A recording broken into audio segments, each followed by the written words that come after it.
അസ്സലാമു അലൈക്കും വറഹ്മത്തുള്ളാഹി തആല വബറകാതുഹു. ഷക്കീല യാത്രയിലാണ്. തൻ്റെ ഭർത്താവിനോട് പിണങ്ങിക്കൊണ്ടാണ് അവൾ പോകുന്നത്. ഹംദയുടെ വിവാഹം കഴിപ്പിച്ചു കൊടുത്തത് ഒട്ടും അവൾക്ക് ഇഷ്ടമായില്ല. അതുകൊണ്ട് തന്നെ അവൾ ദേഷ്യം പിടിച്ച് ഇറങ്ങിപ്പോവുകയായിരുന്നു ഒരു ടാക്സി പിടിച്ചിട്ട്. എന്നാൽ അവളുടെ ഭർത്താവിന് ഭയം തോന്നിയിരുന്നു. ആ നിമിഷം തന്നെ അറബിയുമ്മ പറയുന്നു, ഒന്നുകൊണ്ട് വിഷമിക്കേണ്ട, പെണ്ണുങ്ങളായാൽ അത്ര പാടില്ല. അത് കുറച്ചൊക്കെ ഒന്ന് ഭർത്താവിൻ്റെ വാക്കുകൾ ഒന്നെടുത്തൂടെ, അല്ലാതെ ഈ മക്കളെ ഉപേക്ഷിച്ചാണല്ലോ അവൾ പോയത്, അവളുടെ അഹങ്കാരം. എന്നാൽ അദ്ദേഹത്തിന് ടെൻഷനായിരുന്നു, അവൾക്ക് വല്ലതും സംഭവിക്കുമോ എന്നുള്ളതിനെക്കുറിച്ച്. പക്ഷേ അതിലേറെ വിഷമവും പ്രയാസവും എല്ലാം ഉണ്ട്. ഒരു കണക്കിന് നോക്കുകയാണെങ്കിൽ അവൾ പോയതും നന്നായി, അല്ലെങ്കിൽ നിരന്തരം ചീത്ത പറഞ്ഞുകൊണ്ട് നിൽക്കുന്ന അവസ്ഥ. തൻ്റെ മക്കളെ വിചാരിച്ചിട്ടാണ് ഞാൻ അവളുടെ കൂടെ ജീവിക്കുന്നത്, എന്നാൽ മക്കളെയും ഇവിടെ ഉപേക്ഷിച്ചിട്ടാണ് അവൾ പോയത്. എന്നാൽ അന്ന് രാത്രിയായി. വാഹനം വിജനമായ മരുഭൂമിയിലെത്തുകയാണ്. എന്നാൽ ഷക്കീലക്ക് ഒരു ഭയവും തോന്നിയില്ല. എന്തിനു ഭയക്കണം? അതെ, എൻ്റെ ഭർത്താവ് ഒന്ന് പഠിക്കണം, എൻ്റെ മക്കളെയും കൊണ്ട് അയാളൊന്ന് ബുദ്ധിമുട്ടാകണം എന്നായിരുന്നു അവളുടെ ചിന്ത. അങ്ങനെയതാ ആ മരുഭൂമിയിലൂടെ യാത്ര ചെയ്തുകൊണ്ടിരിക്കുമ്പോൾ അയാൾ ആരോടോ ഫോണിൽ സംസാരിക്കുന്ന പോലെ അവൾക്ക് തോന്നുന്നു. ഷക്കീല പാതി മയക്കത്തിലാണ്.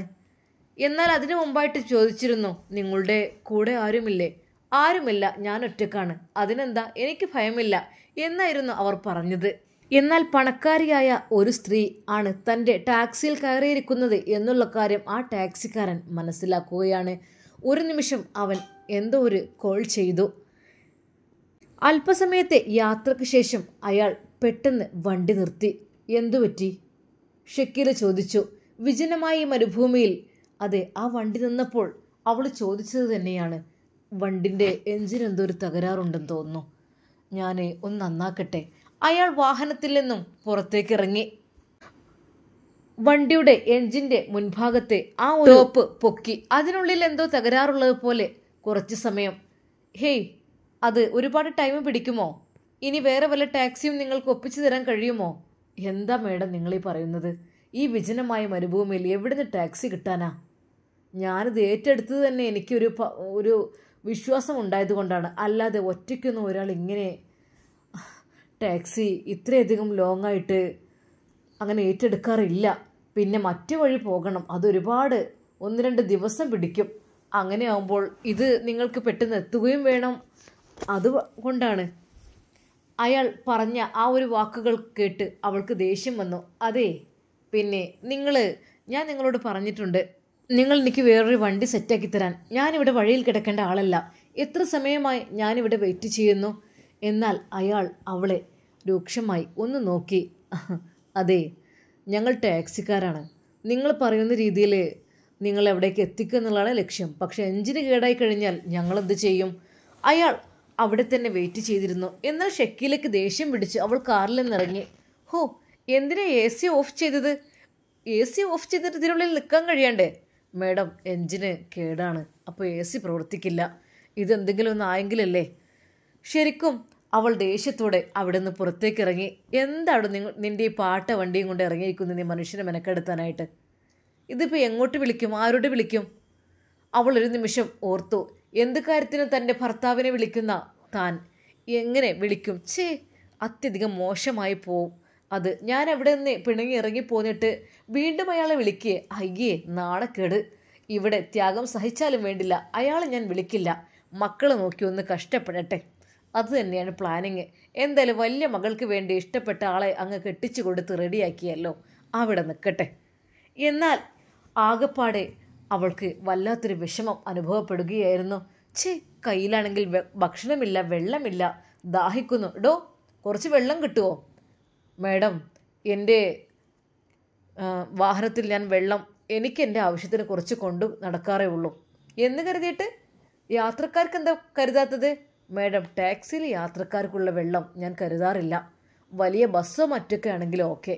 ഇതിപ്പോൾ ടാക്സിയിൽ എനിക്ക് ആവശ്യത്തിനുള്ള വെള്ളമേ കരുതാറുള്ളൂ. അതിൽ നിന്ന് അല്പം കുടിച്ചോളൂ. അവൾക്ക് ദേഷ്യവും സങ്കടവും വന്നു. അവൾ എവിടെ എടുക്കടോ? എന്നാൽ ഇതാ മേഡം. അവർ വെള്ളം കുടിച്ചു. ഇതെന്താടോ ഒരു പുഴുങ്ങിയ ചോയ പോലെ? മേഡം വെള്ളമല്ലേ, പിന്നെ ഇപ്പോൾ കാർ അല്പം ചൂടായി തുടങ്ങി. അത് എ സി ഇട്ട് പോകുമ്പോഴേ തണുപ്പായിരിക്കും. ഇപ്പം ചൂടായപ്പോൾ അതിൻ്റേതായൊരു ചൂടാണ്, അല്ലാതെ വേറൊന്നുമല്ല. മനുഷ്യനെ കൊല്ലില്ലല്ലോ. എന്താ മേഡം ഇങ്ങനെ പറയുന്നത്? എന്നാൽ അതാ കുറച്ച് സമയം കഴിഞ്ഞപ്പോൾ തന്നെ ഷക്കീലയ്ക്ക് ദേഷ്യം വരാൻ തുടങ്ങി. അവൾ ആ മരുഭൂമിയിലൂടെ വെറുതെ ഇറങ്ങി അങ്ങോട്ടും ഇങ്ങോട്ടും. എടോ, തൻ്റെ വണ്ടി എപ്പോഴെങ്കിലും നന്നാവോ? എന്തൊരു സമയത്താണ് ഞാൻ ഇതുമായി ഇങ്ങോട്ട് ഇറങ്ങിയത്? മേഡം ക്ഷമിക്കൂ. എന്നാൽ കുറച്ച് കഴിഞ്ഞപ്പോൾ 3-4 ആളുകൾ അതാ ഒരു കുതിരപ്പുറത്ത് വരുന്നു. ആ അതാരാ? നേരെ അതാ കുതിരപ്പുറത്ത് വന്ന ആളുകൾ ആ ഒരു വാഹനത്തിൻ്റെ ചുറ്റുഭാഗത്തുമായി വലയം വെക്കുന്നു. എന്താ ഇവർക്ക്? അത് മേഡം, നമ്മളിവിടെ ഒരു വാഹനവുമായിട്ടിരിക്കല്ലേ, അപ്പോൾ എന്തെങ്കിലും ആവശ്യം ഉണ്ടായിരിക്കും, അതുകൊണ്ടായിരിക്കും. അങ്ങനെ അതാ അവളുടെയും വാഹനത്തിൻ്റെ ചുറ്റുഭാഗമായിട്ട് 4 കുതിരകൾ അതാ ഓടുന്നു. ആരാണ് നിങ്ങൾ? ശരിക്കും അവർ മുഖം മറച്ചിരുന്നു. എന്നാൽ അവർ ഒന്നും തന്നെ ഉരിയാടിയില്ല. മേഡം, എൻ്റെ കാറ് നന്നായിട്ട് പോക്കുണ്ടാവില്ല. നമുക്ക് കുതിരപ്പുറത്ത് അങ്ങ് പോയാലോ? അതായിരിക്കും നല്ലത്. എങ്ങോട്ട്? ഞാൻ വിചാരിച്ച സ്ഥലത്തേക്ക് എത്തിപ്പെടുമോ ഈ കുതിരയിലൊക്കെ കയറിക്കഴിഞ്ഞാൽ? അതിപ്പോൾ ഈ ചൂടിലൊക്കെ എ സിയൊക്കെ ഇല്ലാതെ എനിക്ക് നടക്കുന്ന കാര്യമല്ല. നിങ്ങൾ എനിക്ക് വണ്ടി പെട്ടെന്ന് വേറൊന്ന് ഒപ്പിച്ച് തന്നേ മതിയാവോ? അല്ലാന്നുണ്ടെങ്കിലുണ്ടല്ലോ അത് മേഡം പറഞ്ഞിട്ട് കാര്യമില്ല. എന്നാൽ കുതിരക്കാർ അതാ അവിടെ നിൽക്കുന്നു. അവരോട് കയറുവാൻ ആവശ്യപ്പെടുന്നു. നിങ്ങൾക്ക് വേണ്ട സ്ഥലത്തേക്ക് ഞങ്ങൾ എത്തിച്ചു തരാം.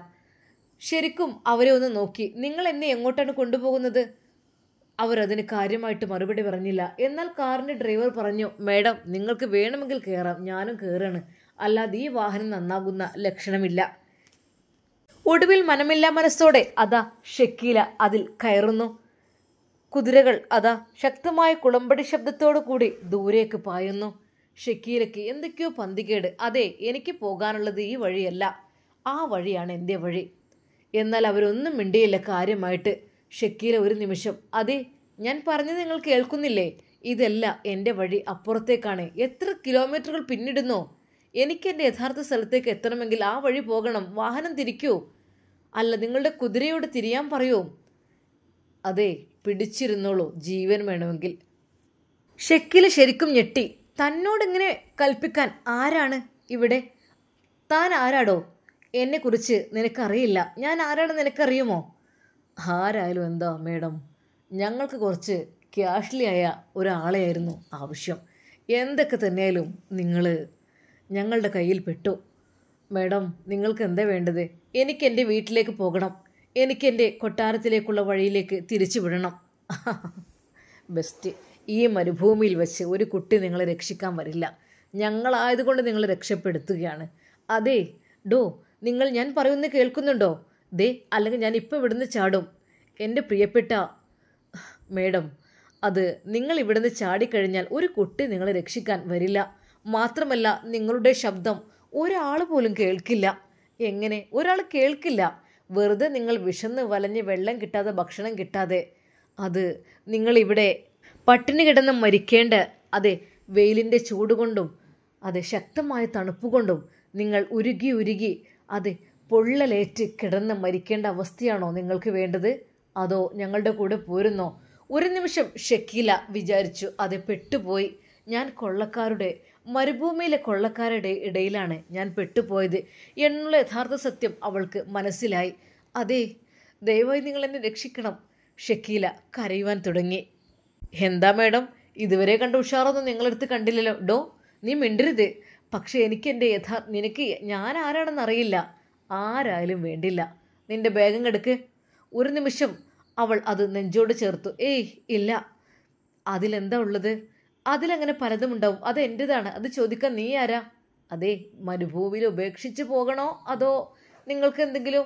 അവൾക്ക് വല്ലാതെ ദാഹിക്കുന്നുണ്ടായിരുന്നു. എനിക്ക് ദാഹിച്ചിട്ടോ അല്പം വെള്ളം എവിടെ നിന്നും കിട്ടുമോ? വെള്ളമൊക്കെ ഞങ്ങൾ തരാം, പക്ഷെ നിങ്ങളുടെ കയ്യിലുള്ള ബാഗിൽ എന്താണുള്ളത് അതൊന്ന് കാണണം. ദയവായി നിങ്ങൾ ഉപദ്രവിക്കരുത്. എന്നെ അങ്ങോട്ട് എത്തിക്കണം. നിങ്ങൾക്കുള്ള ശിക്ഷയൊക്കെ ഞാൻ തരാം. ഓഹോ, ഇപ്പോഴും ഭീഷണിയാണ്. ഒന്ന് വഴങ്ങി തന്നൂടെ എൻ്റെ മേഡം? എന്താ നിങ്ങളിങ്ങനെ? അതെ, ഷക്കീലയുടെ ആ ഒരു ശിരസിലെ വസ്ത്രം എടുത്ത് അവർ വലിച്ചു ഇട്ടു. ആഹാ, കാണാൻ സുന്ദരിയാണല്ലോ. ആ എന്താ ലേ, അടിപൊളി ലുക്കാണല്ലോ. ദേ അനാവശ്യം പറയരുത് എൻ്റെ മുഖത്ത് നോക്കി. എന്താ അല്ല മേഡം, മേഡത്തിൻ്റെ കല്യാണം കഴിഞ്ഞതാണോ? ഇല്ലെങ്കിൽ ഓ അങ്ങനെയാണെങ്കിൽ നിങ്ങൾക്ക് പറ്റിയൊരു രാജകുമാരനെ ആലോചിക്കാൻ വേണ്ടിയിട്ടായിരുന്നു. അതെ, അവളെ കളിയാക്കുകയാണെന്ന് അവൾക്ക് മനസ്സിലായി. അതെ, പരിഹസിക്കരുത്. നിങ്ങൾ എന്നെ എൻ്റെ വഴിയിലേക്ക് വിടൂ. മേഡത്തിന് ഫോണുണ്ടോ? അവങ്ങ് എടുത്തേ. അവൾ ഫോൺ എടുത്തു. ചാർജ് കഴിഞ്ഞ് സ്വിച്ച് ഓഫ് ആയിരിക്കുന്നു. ഛേ, അല്ലെങ്കിൽ ആർക്ക് വിളിക്കാൻ? എൻ്റെ ഭർത്താവിൻ്റെ മുമ്പിൽ ചീത്ത പറഞ്ഞിറങ്ങി അവർക്കല്ലേ? ഛേ, ഞാൻ ഒരിക്കലും വിളിക്കില്ല. അഭിമാനം പണയം ഞാൻ വയ്ക്കില്ല. അതെ, ശരിക്കും ഷക്കീല ദേഷ്യത്തിൽ തന്നെയായിരുന്നു. എന്നാൽ ഈ സമയമായപ്പോഴേക്കും ഷക്കീലക്ക് ദാഹവും വിശപ്പും കൊണ്ട് ആകെ തളർന്നിരുന്നു. ആ കുതിരപ്പുറത്ത് തളർന്നു വീഴുന്ന ഒരവസ്ഥ. അതെ, എനിക്ക് വല്ലാതെ വിശക്കുന്നു, വല്ലാതെ ദാഹിക്കുന്നു. വിശപ്പിനും ദാഹത്തിനുമുള്ള എല്ലാം ഞങ്ങൾ തരാം. അങ്ങനെ അതാ അവളെ കൊണ്ടുപോകുന്നു ഒരു മരുഭൂമിയുടെ ഒരു ഭാഗത്തേക്ക്. അവിടെ ഇവിടെയായിട്ട് ഓരോ മരങ്ങളുണ്ട്. അതിനിടയിൽ തീക്കനൽ കാണുന്നു, തീ കാണുന്നു. എന്തോ മാംസം അവർ ചുട്ടെടുക്കുകയാണ് അവർക്ക് വേണ്ടിയിട്ട്. അതാ ആ മാംസം കൊണ്ടുപോയി കൊടുത്തപ്പോൾ അവർക്ക് ശരിക്കും ഛർദ്ദിക്കാൻ വന്നുപോയി. അതെ, അതിൽ നിന്ന് ശരിക്കും രക്തക്കറ പോലും പോയിട്ടില്ല.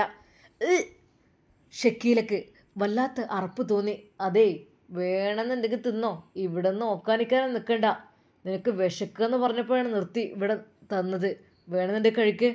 മനമില്ലാ മനസ്സോടു കൂടെ വിശക്കുന്ന ആ ഒരു ശക്തി കൊണ്ട് അവരതാ വായിലേക്ക് ആ ഭക്ഷണം, ആ ഒരു എന്താണ് ചുട്ട് കഴിക്കുന്നത് അറിയുന്നില്ല. ഛേ, ഇനിയിപ്പോൾ വല്ല നജസ് എന്തെങ്കിലും ആയിരിക്കോ എന്ന് വരെ തോന്നിപ്പോയി. അതെ, വേണമെന്നുണ്ടെങ്കിൽ വേഗം കഴിക്കുക. അല്ലാന്നുണ്ടെങ്കിലേ ഇതാ ഇവിടെ ഇതുപോലെ ചുട്ടെടുക്കേണ്ട അവസ്ഥ നിങ്ങളെയും വരും. നല്ല ഇറച്ചിയുള്ള സാധനമല്ലേ. ഒരു നിമിഷം ഷക്കീല ഒന്ന് ഭയന്നു. അതെ, കേട്ടിട്ടുണ്ട് ഒരു ചരിത്രം, ഹജ്ജിന് പോയ ഒരു കഥ. ആ ഒരു കഥ അതെ, നടന്ന് ഹജ്ജിന് പോയി കുറച്ച് കഴിയുമ്പോൾ അവിടെ എത്തുമ്പോൾ ഒരു ഹോട്ടൽ കാണുമത്രേ. ഹോട്ടൽ കാണുമ്പോൾ കാലിൽ ഒരു കയറ് കെട്ടിയിടുമത്രേ. അവിടെ എല്ലാവരെയും അങ്ങനെ തന്നെ. അങ്ങനെ അയാളും അതാ ഹോട്ടലിൽ ചെന്നിരുന്നു കൂട്ടുകാരനോടൊപ്പം. എന്നാൽ തൊട്ടപ്പുറത്തുള്ള ആ ഒരു പ്ലേറ്റിൽ കണ്ടത് മനുഷ്യന്മാരുടെ കൈകളും കാലുകളും ഫ്രൈ ചെയ്തതും ചുട്ടതുമാണ്. അതാണ് അവർ കഴിക്കുന്നത് എന്ന് ഒറ്റ നോട്ടത്തിൽ മനസ്സിലായി. എന്നാൽ പെട്ടെന്ന് അവർ പറഞ്ഞു, എനിക്ക് ഒന്ന് ടോയ്ലറ്റിൽ പോകണം, എനിക്കൊന്ന് മൂത്രമൊഴിക്കാൻ പോകണം എന്ന് അവർ പറയുമ്പോൾ അയാളെ പുറത്തേക്ക് വിടുകയാണ്. എന്നാൽ ഒരു കാലിൽ അവരൊരു കയറ് കെട്ടിയിട്ടുണ്ടാകും. ആ കയർ അവർ അഴിക്കില്ല. അതെ, അവിടെ നിന്ന് വിട്ടുപോകാതിരിക്കാൻ വേണ്ടിയിട്ട് കെട്ടിയതാണത്രേ. എത്ര ദൂരം ചെല്ലുന്നുവോ അതിനപ്പുറത്തേക്കായിട്ട് അവിടെ നിന്ന് പോകുകയാണെങ്കിൽ കയർ വലിയും. അങ്ങനെ ആളുകൾ എത്തി അവരെ പിടികൂടും. അതായിരിക്കും അവസ്ഥ. എന്നാൽ പിടികൂടിയിട്ട് അവരെ വെട്ടി അതെ അവരെ ചുട്ടുകഴിക്കുന്ന ഒരു ജനങ്ങളും ഉണ്ടായിരുന്നു അത്രേ. ഒരു നിമിഷം ഷക്കീൽ അത് ഓർത്തു. ഛേ, ഞാൻ ഇവിടെയാണോ വന്ന് പെട്ടിട്ടുള്ളത്? എന്താ ഞാൻ ചെയ്യുക? എനിക്കറിയുന്നില്ല. ഒരെത്തും പിടിയും കിട്ടുന്നില്ല. മക്കളും ഭർത്താവും എല്ലാം അവിടെ. അവരെയെല്ലാം ഉപേക്ഷിച്ച് തൻ്റെ ജീവിതത്തിലേക്ക് യാത്ര തുടങ്ങിയിട്ട് ഇത്രയും വലിയൊരു അബദ്ധത്തിൽ വന്ന് പെടുമെന്ന് വിചാരിച്ചില്ല. ഛേ, അയാളുടെ ആ ടാക്സി. എന്നാൽ ആ ടാക്സിക്കാരനും തൻ്റെ തൊട്ട് മുമ്പിൽ നിന്ന് ചിരിക്കുന്ന രംഗമാണ് കണ്ടത്. മേഡം അറിയോ? അപ്പോൾ ടാക്സി കേടുവന്നെന്ന് പറഞ്ഞിട്ട്? അതെ, ടാക്സി. പെണ്ണുങ്ങൾ ഒറ്റയ്ക്ക് പോകുന്നത് കണ്ടാൽ ഞങ്ങൾ അങ്ങനെ വെറുതെ വിടുമോ? ഞാൻ അപ്പോഴേക്കും ഇൻഫർമേഷൻ കൊടുത്തു കഴിഞ്ഞു. എൻ്റെ വാഹനം കേടാകുന്നു, 4 പേര് നമ്മുടെ വാഹനത്തെ വട്ടമിട്ട് പറക്കുന്നു, നിങ്ങളെ നൈസായിട്ട് പൊക്കിക്കൊണ്ടു പോകുന്നു. എങ്ങനെയുണ്ട് നമ്മുടെ പ്ലാനിങ്? ഡാ ദുഷ്ട, നീ ബേബി അത് റിലാക്സ്, കൂൾ ഡൗൺ. നിങ്ങൾ വിചാരിക്കുന്ന പോലെയൊന്നല്ല. നിങ്ങളെന്താ കൂടെ ആരെയും കൂട്ടാതെ വന്നത്? എന്തൊക്കെ തന്നെ രക്ഷപ്പെടണമെങ്കിൽ കുറച്ച് ദിവസം പിടിക്കും. പക്ഷേ നിങ്ങളുടെ കൈകളിലെല്ലാം ഇങ്ങെടുത്തേക്ക്, എന്നിട്ട് മതി ബാക്കി കാര്യം. ഒരു നിമിഷം അതാ അവൾ ഭർത്താവിനെ ഓർത്തു, മക്കളെ ഓർത്തു. എല്ലാവിധ സൗകര്യങ്ങളും സുഖങ്ങളും ഇട്ടെറിഞ്ഞു വന്ന ഞാൻ ഇപ്പോൾ എത്തിപ്പെട്ടത് ഒരു നീഗ്രോക്കാരുടെ ഇടയിലാണ്. അതെ, ഇവിടേക്കാണല്ലോ എന്നെ കൊണ്ടുവന്നത്. ഞാൻ എന്താ ഇനി ചെയ്യുക? എനിക്കറിയുന്നില്ല. പുറം ലോകത്തേക്ക് ഇവരുടെ കയ്യിൽ ഒന്ന് വിളിക്കുവാനൊരു ടവറോ ഒന്നുമില്ല. അതെ, ആകെപ്പാടെ വിജനമായ ഒരു മരുഭൂമി, അതിൽ കുറച്ച് കാട്ടറബികൾ, അതേ ഉള്ളൂ. ചുരുക്കി പറഞ്ഞാൽ ഷക്കീല പെട്ടു എന്ന് തന്നെ പറയാം. എൻ്റെ പ്രിയപ്പെട്ട കൂട്ടുകാരെ, അതെ, അവൾക്ക് കിട്ടേണ്ട ശിക്ഷ തന്നെയല്ലേ അത്? നിങ്ങൾ അഭിപ്രായം കമൻ്റായിട്ട് രേഖപ്പെടുത്തുക. ഇൻഷാ അല്ലാ നമുക്കിതിൻ്റെ ബാക്കി ഭാഗം നാളെ കാണാം. അതുവരേക്കും എല്ലാവർക്കും അസ്സലാമു അലൈക്കും വറഹ്മത്തുള്ളാഹി തആല വബറകാതുഹു.